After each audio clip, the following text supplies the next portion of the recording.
স্টুডেন্টদের অনলাইন থেকে আর্নিং করার অনেকগুলো সোর্স রয়েছে। তো অনেক হয়তো আমরা বিষয়গুলো জানি না বা সোর্সগুলো সম্পর্কে আমরা কাজ করি না, এই জন্য হয়তো এই বিষয়গুলো আমরা জানি না। স্টুডেন্ট থাকা অবস্থায় আপনি অনার্সে পড়েন বা ইন্টারে পড়েন, যেটাই থাকেন, এই পার্ট টাইম যে সময় পান, যে সময়টা আপনার আছে, সেই সময়টা আপনি যদি একটু কাজে লাগান, দৈনিক 1 থেকে 2 ঘন্টা যেই সময়টা আপনি মোবাইল চাপাচাপি করে ইউটিউবিং বা ফেসবুকিং করে খাটাতেন, সেই সময়টা আপনি খাটাতে পারেন হচ্ছে আপনার অনলাইন প্ল্যাটফর্মে, এবং সেখান থেকে কিছু পরিমাণ টাকা আর্ন করতে পারেন, যেটা আপনার খরচ চলবে, পাশাপাশি একটা সেভিংও মাস শেষ করতে পারবেন। সেই জন্য আমাদের করণীয়কে প্রথমত হচ্ছে, আমি যেটা বলবো, প্রথমত হচ্ছে আপনার ধৈর্য শক্তি থাকতে হবে যে আপনি অনলাইন থেকে আর্নিং করবেন। অনলাইন থেকে আর্নিং করার মানে এই না যে আপনি একদিনে ঢুকলেন বা প্রথম দিন আসলেন অনলাইনে, প্রথম দিকে আপনি আর্নিংটা করতে পারবেন, এটা করা সম্ভব না। অনলাইন থেকে আর্নিং করার জন্য প্রথমত হচ্ছে আপনাকে কিছু বিষয়ে কোয়ালিফাইড হতে হবে। যেমন যে বিষয়ে আপনি আর্নিং করেন না কেন, সেই বিষয়ের উপরে আপনার কিছু দক্ষতা থাকতে হবে। যেমন প্রথমত হচ্ছে, যেটা আমরা সবসময় বলে থাকি যে মুক্ত পেশা। মুক্ত পেশার মধ্যে যেটা রয়েছে সেটা হচ্ছে যে আমরা সবসময় বলে থাকি ফ্রিল্যান্সিংয়ের কথা। এই ফ্রিল্যান্সিংটা হচ্ছে আমরা সচরাচর দেখা যায় ইয়াং জেনারেশনগুলো যেগুলো আছে এখন কিন্তু আমরা এটার উপরে অনেক বেশি ঝুঁকে পড়ছি। পড়াশোনা বা চাকরির পাশাপাশি সেটা আমরা করা সম্ভব। যেমন কেউ ফাইবারে বা আপওয়ার্কে করে যাচ্ছে।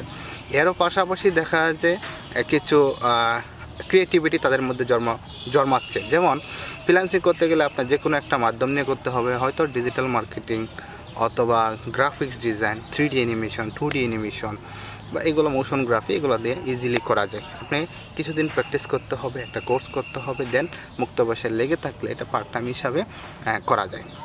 দ্বিতীয় হচ্ছে, আমরা যেহেতু স্টুডেন্ট, আপনি যেহেতু অনার্সে পড়েন বা মাস্টার্সে পড়েন, আপনি ইচ্ছে করলে টিউটর হতে পারেন। যেমন আপনি সপ্তাহে 4 থেকে 5 ঘন্টা সময় পান, সেই সময়টা যদি আপনি 4 থেকে 5-6 জন স্টুডেন্ট পড়ান, সেখান থেকে কিন্তু একটা আর্নিং আসে। যেমন যার যে নলেজ রয়েছে, যার যে জ্ঞান রয়েছে, সেই জ্ঞান অনুযায়ী কিন্তু কাজ করতে হবে। যেমন আপনি যদি টিউশনি করতে আপনার খুব ভালো লাগে, তাহলে টিউশনি দেন, টিচিং দেন, সেটা অনলাইনে হতে পারে, আবার অফলাইনে হতে পারে। ঘরে বসে করতে পারেন বা বাসায় বাসায় গিয়েও টিউশনি করতে পারেন, যেটা আপনাকে একটা আর্নিং দিবে। বর্তমানে যে বিষয়টা সবচেয়ে বেশি স্টুডেন্টরা করে থাকে পার্ট টাইম হিসাবে, সেটা হচ্ছে কন্টেন্ট ক্রিয়েটর। আপনি ইউটিউব এবং ফেসবুকের জন্য কন্টেন্ট তৈরি করতে পারেন এবং সেই কন্টেন্টগুলো আপলোড করে কিন্তু মনিটাইজেশনের মাধ্যমে ইনকাম করতে পারেন, যেটা আমিও করছি। সো স্টুডেন্ট থাকা অবস্থায় আমি এই কাজগুলোই করতাম, যে আমার অন্য কোনো কিছুই ভালো লাগতো না, শুধু একটা জিনিস ভালো লাগতো, ভিডিও তৈরি করতাম এবং সেই ভিডিওগুলো কন্টিনিউ আপলোড করতাম, এবং সেখান থেকে মনিটাইজেশন মাধ্যমে ফেসবুক এবং ইউটিউবের মাধ্যমে কিছু টাকা আর্নিং হতো, যেটা আমার নিজের খরচ এবং ফ্যামিলিকে কিছু সাপোর্ট করার সাহায্য হতো।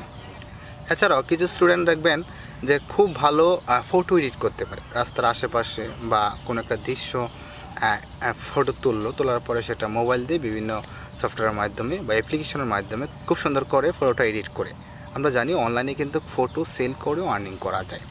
এছাড়াও আপনি যদি ইচ্ছে করেন তাহলে ঘরে বসে আর্নিং করার জন্য আরও অনেকগুলো মাধ্যম রয়েছে। যেমন আর্টিকেল লেখা, বিভিন্ন একটা ব্লগ পেজ আপনি তৈরি করলেন, সেখানে আপনি লেখালেখি করলেন এবং সেখানে বিজ্ঞাপনের মাধ্যমে এবং মনিটাইজেশনের মাধ্যমে আর্নিং করা সম্ভব।